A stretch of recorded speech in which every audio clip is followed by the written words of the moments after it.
राधे कृष्णा दोस्तों, मैं अमराज शर्मा। दोस्तों, आज मैं आपको एक सुंदर प्रसंग सुना रहा हूँ, ध्यान देके सुनिएगा। बहुत सुंदर प्रसंग है। दोस्तों, हरिपाल जी थे। वो धनी थे, बहुत धनी थे। उनके पास किसी चीज की वो कमी नहीं थी। तो दोस्तों, एक बार उन्हें हरिपाल जी ने उनके गुरु जी से पूछा कि गुरु जी, मुझे भगवान के दर्शन करने हैं, कैसे हो? तो गुरु जी ने उनसे कहा कि तुम साधु सेवा करो, साधु संतों की सेवा करो, भगवान तुमको जरूर मिलेंगे। तो दोस्तों, हरिपाल जी गुरु के कहे अनुसार साधु सेवा करने लगे। और साधु सेवा करते करते उनका नाम इस कदर प्रसिद्ध हो गया कि सब साधु संत मंडली में उनका नाम प्रसिद्ध हो गया कि हरिपाल जी साधु सेवा बहुत अच्छी करते हैं। जो भी साधु आते उनके घर पे आते और दिनों दिन बढ़ते चले गए। साधु संत वहां आते, हरिपाल जी के जरूर आते। तो दोस्तों, हरिपाल जी के पास टाइम नहीं मिलता था। साधु सेवा करते करते पूरा दिन उसमें खत्म हो जाता था। अब साधु सेवा करते करते उनका कामकाज छूट गया। अब उस हरिपाल जी का कामकाज छूट गया और जो मूल्य का जोड़ रखा था जीवन के, उनसे उनसे साधु सेवा कर रहे थे, उनसे वो साधु सेवा कर रहे थे। धीरे धीरे वो भी खत्म हो गया साधु सेवा में। फिर हरिपाल जी साहूकार तो थे, साहूकार से वो उधारी लेने लगे। राशन उधार लेके आते, पैसे उधार लेके आते और साधु सेवा करते। जब उधार देने वालों को पता लगा कि हरिपाल जी के पास कोई काम ही नहीं, ये तो साधु सेवा करते हैं, तो उन्होंने भी उनको उधार देना बंद कर दिया। अब हरिपाल जी के पास साधु सेवा करने के लिए कोई कमाई का जरिया नहीं रहा। अब उन्होंने विचार किया कि मैं ऐसे घर में चोरी करूंगा जो भगवान को नहीं मानता हो, जो भगवान का नाम नहीं लेता हो, कभी भगवान का ध्यान नहीं करता हो। ऐसे घर में पैसे वालों के घर में चोरी करूंगा और उन पैसों से साधु सेवा करूंगा। अब वो दिन भर एक चीज का ध्यान रखते कि कौन भगवान का नाम नहीं लेता है, तो वो ये ऐसा काम करते और साधु सेवा करते।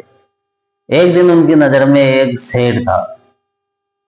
अब एक सेठ था तो वो दोस्तों भगवान का नाम नहीं लेता था, दिन भर पैसे कमाता। और तो हरिपाल जी ने सोचा कि ये भगवान का नाम लेता नहीं है, दिन भर पैसे कमाता है, पैसे की कमी नहीं है, आज रात को इसके घर में चोरी करनी है। तो दोस्तों, उस रात को हरिपाल जी चोरी करने उस सेठ के घर जाते हैं। सेठ के घर जाते हैं तो रात में जैसे जाते हैं तो सेठ और सेठ की बिटिया सोए हुए होते हैं। तो सेठ की बिटिया उठ जाती है, उसकी आंख खुल जाती है। वो हाथ सुनती है तो अपने पिताजी को बोलती है, पिताजी घर में चोर आया है। क्योंकि हरिपाल जी ने चोरी में भी नाम पा लिया था, सबको पता था हरिपाल जी रात को चोरी करते हैं। तो दोस्तों, उनके पिताजी उठे और उनके पिताजी ने बेटी से कहा कि बेटी, अपने आसपास के इलाके में कोई चोर नहीं है सिर्फ हरिपाल जी के अलावा, और वो अगर चोरी करता है तो कर लेने दो, क्योंकि वो जो पैसा सदुपयोग लेते हैं वो साधु सेवा में लेते हैं। और चुपचाप सो जाओ, क्योंकि अपन ने आज तक कभी पैसों को सत्कर्म में नहीं लगाया। इस भाई ने सत्कर्म में लग जाएंगे अपनी बेटी को, सेठ जी समझाते हैं। जैसे ये बाप बेटी बात करते हैं, वो बात को हरिपाल जी सुन रहे थे। हरिपाल जी ने सुना तो उन्होंने सोचा ये तो बड़ा अपराध हुआ होता, ये तो भगवान के भक्त हैं और इनके घर में मैं चोरी कर रहा हूँ, क्योंकि ये दिखावे की पूजा नहीं करते हैं, ये तो गुप्त पूजा करते हैं और भगवान के भक्त हैं। तो हरिपाल जी जल्दी में भगवान का विचार करके अपराध को, इसको श्रेणी को अपराध मान के और चले गए कि आज तो अपराध हो जाता कि मैं ऐसे भक्त के घर में चोरी कर रहा हूँ। चले गए जल्दीबाजी में। वो क्या है, जो हरिपाल जी उनकी जो चद्दर थी, जो चोरी का सामान ले जाते थे, वो वहीं छोड़ गए। जब सुबह सेठ जी उठे तो उन्होंने देखा कि चद्दर हरिपाल जी भूल गए। उन्होंने वो चद्दर को उठाया, सिर पे उसके लगाया, चद्दर को सिर के लगाया, प्रणाम किया। तो दोस्तों, उस सेठ की बुद्धि सुधर गई और उन्होंने उसी दिन ठाना कि मैं भी है ना साधु सेवा करूंगा। बहुत धन कमाया। उधर हरिपाल जी घर में जाके चिंता कर रहे हैं कि कहीं ऐसा अपराध न हो जाए कि कोई गुप्त भगवान का पूजा करने वाला और मैं उसके घर में चोरी कर लूं। तो उन्होंने चोरी का भी प्रण छोड़ दिया कि आज के बाद चोरी नहीं करूंगा। तो अब साधु सेवा कैसे होए, कमाए का साधन नहीं, साधु संत आ रहे हैं और साधु सेवा भी ना छूटे। तो वो एक विस्मय उनका बन गया हरिपाल जी का।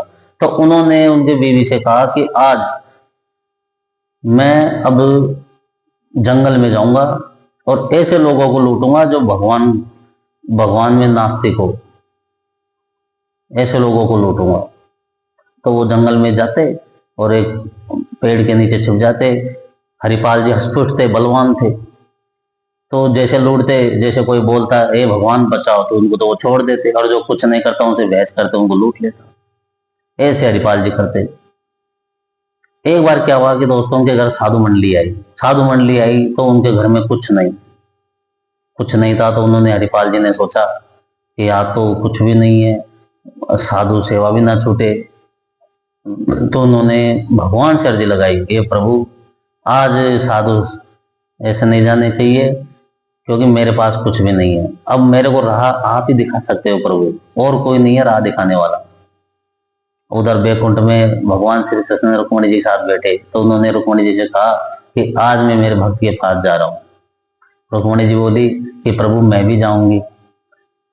तो भगवान कृष्ण मुस्कुराए बोले कि अनोखा भक्त है, सद धज के जाना और वहां जाके भगवान के संबंधी कोई बात मत करना, नास्तिक बन के जाना, तब देखना और कुछ बोलना नहीं। भगवान ने पहले रुक्मणी जी को उसकी जो प्रक्रिया थी हरिपाल जी की वो समझा दिया कि ऐसे ऐसे करना है। अब भगवान श्री कृष्ण और रुक्मणी जी एक सेठ और सेठानी के रूप रख के और आ गए। अब उन्होंने हरिपाल जी से कहा कि हमें पास के गांव में जाना है, हमें छोड़ दीजिए, उसके मूल्य में आपको हम कुछ धन दे देंगे, बीच में जंगल पड़ता है वो आप छोड़ दीजिए। अब भगवान रूपी जो सेठ सेठानी थे, हरिपाल जी ने देखा, उन्होंने कहा कि आप पहले कुछ पैसे दे दीजिए, मैं आपको छोड़ाऊंगा। तो उन्होंने कुछ पैसे दे दिए।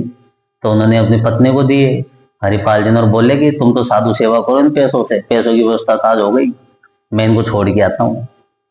उधर वो उनकी पत्नी साधु सेवा कर रही है और वो उनको जंगल में छोड़ने जाते। आधे जंगल में जाके हरिपाल जी का मन में विचार आया कि इनके पास इतना अगर धन है, इनको लूट लेता हूँ, बहुत सारा धन है इनके पास, इनको लूट लूंगा तो कई दिन तक ठाकुर जी संतों की सेवा होगी, कई दिनों तक।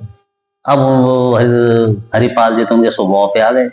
उन्होंने कहा जो भी है निकालो, सब निकालो, खोल दो सबको, नहीं तो जान से मार दूंगा। हरिपाल जी बोले। अब भगवान रूपी सेठ सेठानी डरने का अभिनय कर रहे हैं और सारा सामान खोल दिया, डर डर के अभिनय कर रहे हैं अपने भक्त के सामने, और खोल दिया, सारा सामान रख दिया। अब रुक्मणी जी के पास एक सोने का छल्ला रह गया। हरिपाल जी बोल रहे हैं इसको भी खोलो। वो रुक्मणी जी बोली ये खुलता ही नहीं है। तो हरिपाल जी ने उनकी उंगली पकड़ी और जोर जोर से मरोड़ रहे हैं, खोलने की कोशिश कर रहे हैं। रुक्मणी जी बोल रही है अरे क्या मेरा हाथ तोड़ देगा क्या, मेरी उंगली तोड़ देगा क्या, इतना दे तो दिया तेरे को, एक छोड़ देगा तो क्या होगा, क्या कर लेगा एक छल्ले से। रुक्मणी जी बोल रही है। तो हरिपाल जी बोलते हैं कि इस छल्ले से कई दिन तक साधुओं की सेवा होगी। अब दोस्तों वो खींचता नहीं कर रहे हैं, उंगली मरोड़ रहे हैं, तो भगवान और रुक्मणी अपने वास्तविक रूप में आ जाते हैं। उनको देख के हरिपाल जी हक्के बक्के रह जाते हैं और अपने भगवान को याद करके बोलते हैं प्रभु मैं आपके दर्शन के लिए कितना विलासी था प्रभु, और मेरे से जो अपराध हुआ है, मैंने आपका अपराध किया है, मुझे क्षमा करे। भगवान रुक्मणी जी ने और भगवान श्री कृष्ण ने उनसे कहा तो जिसके लिए अपराध कर रहा था, किसके लिए कर रहा था, हमारे लिए तो कर ही रहा था, साधु सेवाओं के लिए यानी मेरे लिए तो कर ही रहा था। भगवान ने उनको गले लगाया, उनको पहले के जैसा धन संपन्न कर दिया, और हरिपाल जी को भगवान श्री कृष्ण ने बहुत आशीर्वाद दिए, रुक्मणी जी ने बहुत आशीर्वाद दिए। दोस्तों भक्ति में विश्वास होना जरूरी है, स्वार्थ, कोई भी अपन कार्य करे वो भगवान के निमित्त करो। भगवान के निमित्त अगर अपन कोई कमाई भी करते हैं तो भगवान के निमित्त करते हैं, सब भगवान के निमित्त करते हैं, तो यकीन मानिए दोस्तों उसमें ठाकुर जी का प्रसाद ही पूरी जिंदगी लेके निकल जाता है कि बहुत सुख में होता है। और अपना अपने स्वार्थ के लिए करते हैं कि मैंने किया, आज मैंने वो किया, तो ये जिंदगी दुख में निकल जाती है। राधे कृष्णा दोस्तों।